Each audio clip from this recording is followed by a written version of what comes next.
बिस्मिल्लाहिर्रहमानिर्रहीम अस्सलामु अलैकुम। Welcome back to approach yourself. आज की वीडियो में हम बात करने वाले हैं जो कंप्यूटर इंस्ट्रक्टर फ़ीमेल्स की जॉब्स अनाउंस हुई हैं पंजाब पब्लिक सर्विस कमीशन की तरफ से, उसके बारे में उसकी डिटेल्स आज की इस वीडियो में देखेंगे। हम 16 स्केल यानी 16वें स्केल की ये जॉब है, देखेंगे इसके लिए क्या क्राइटेरिया है और इसके लिए कितनी एज चाहिए होगी, इसके लिए कहाँ से अप्लाई करना है, और जितने भी आपके माइंड में क्वेश्चंस हैं इंशाल्लाह उन सबको क्लियर करेंगे वन बाय वन।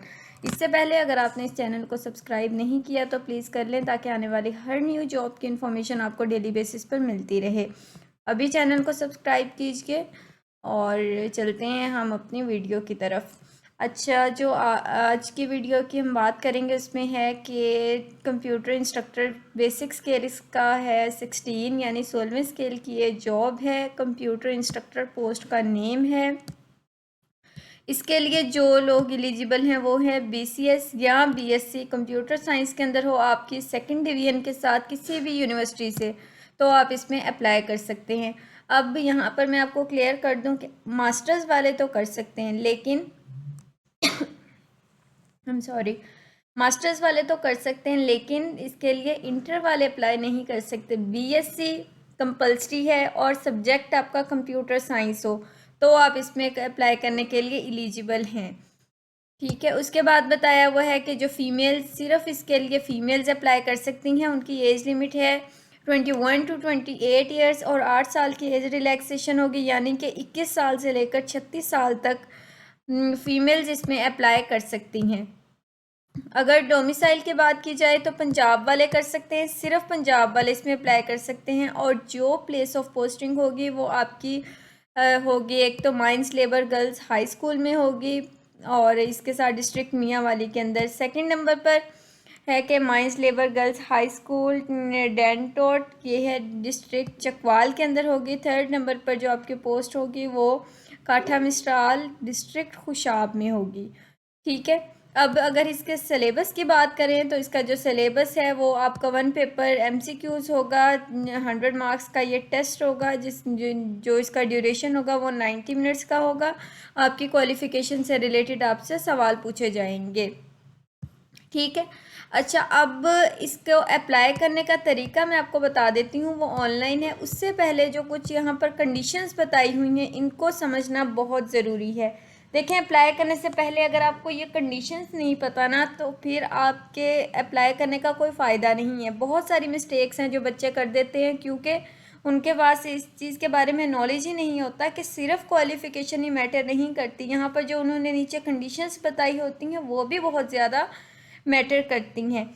अब यहाँ पर सबसे पहला जो पॉइंट है उसमें बताया हुआ है कि अप्लाई करने से पहले PPSC वेबसाइट www.ppsc.gop.pk इस पर इम्पोर्टेंट इंस्ट्रक्शंस ज़रूर पढ़ लें ताकि आप इसके लिए अप्लाई कर सकें। ख़ास तौर पर फ़ीस, रिटन टेस्ट और इंटरव्यू से मुतालिक ये डिटेल्स आपको ज़रूर पता होना चाहिए और ये आपको PPSC के वेबसाइट से पता चलेंगी। ठीक है, सेकेंड पॉइंट पर बताया हुआ है कि टेस्ट का स्केड्यूल और सिलेबस सिर्फ PPSC की वेबसाइट पर होगा, उसकी ऑफिशियल वेबसाइट पर ही मिलेगा, बार बार वेबसाइट चेक करते रहें। थर्ड पॉइंट के अंदर अगर हम बात करें तो इसमें, अच्छा ये देख लें आपके थर्ड पॉइंट जो है इसमें बताया हुआ है,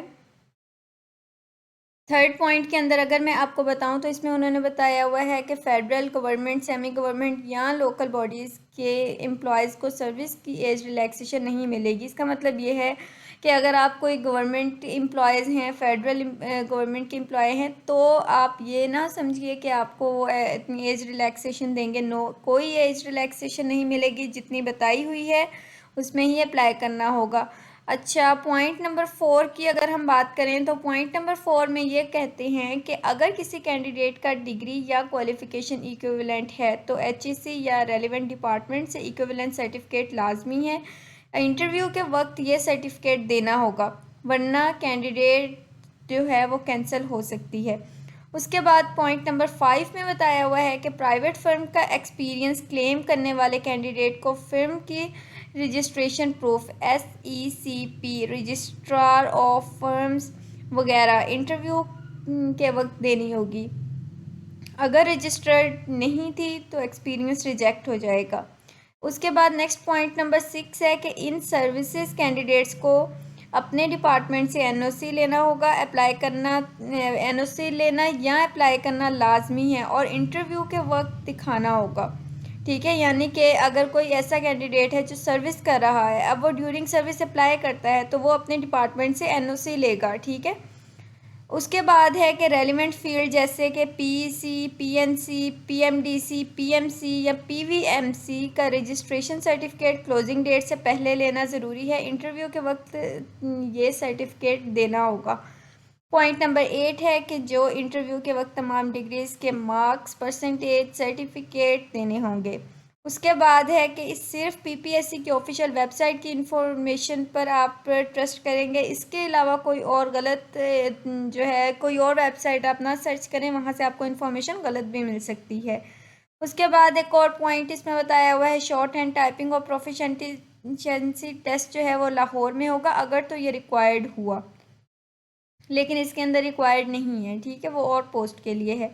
उसके बाद है अगर पोस्ट की तादाद में कमी या ज़्यादा होती है तो दोबारा एप्लीकेशंस नहीं मांगी जाएंगी। और लास्ट पर है कि फ़ीस सिर्फ ऑनलाइन मीडियम से सबमिट होगी, और जैसा कि ATM, mobile banking, internet banking, jazz cash, easy पैसा, यू पैसा और one link member banks detail website पर मौजूद हैं।